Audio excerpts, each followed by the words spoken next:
Associative conditioning, specifically classical conditioning.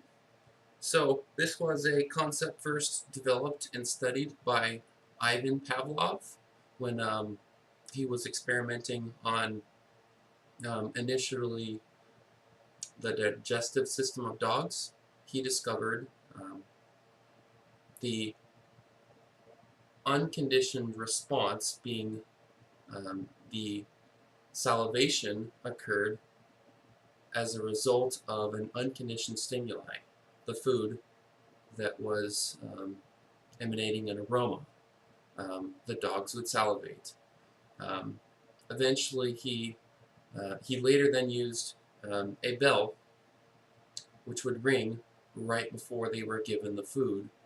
The bell did not cause initially the dogs to salivate, but after repeated and continuous connections with the conditioned stimulus, the bell ringing to the unconditioned stimulus, or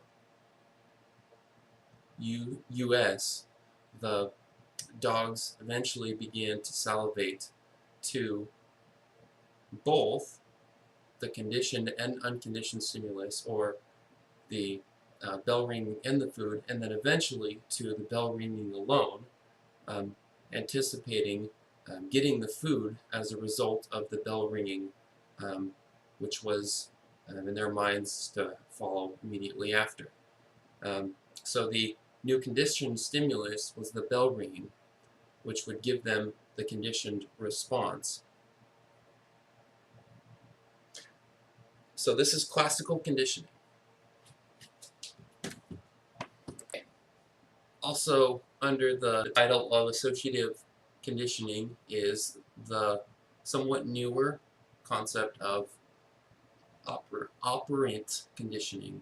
So this was has its roots in B.F. Skinner, who began studying rats in what was called the Skinner box by conditioning them to press a button, which would then reward them by giving them food.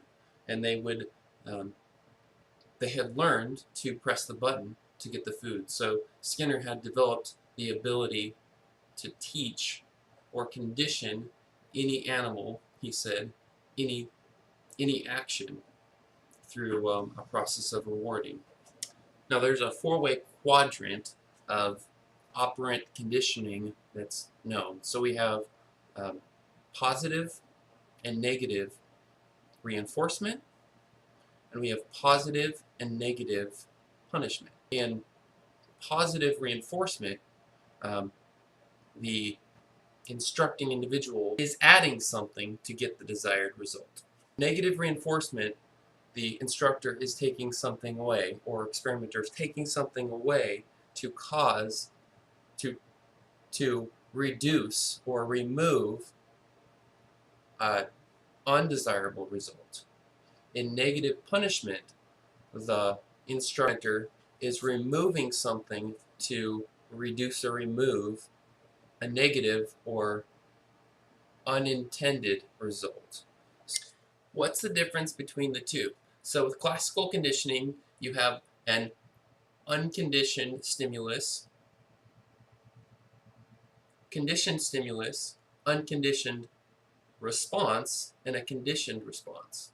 With operant conditioning, you have the four-way quadrant of punishment and reinforcement, and you have negative and positive versions of punishment and reinforcement. Classical conditioning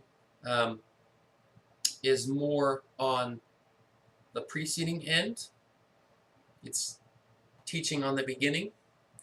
Operant conditioning would be more on the subsequent end. It's affecting the responses made after the fact. Similarities that might be present are the artificiality of both of these, in that both are attempting to mold the desired responses.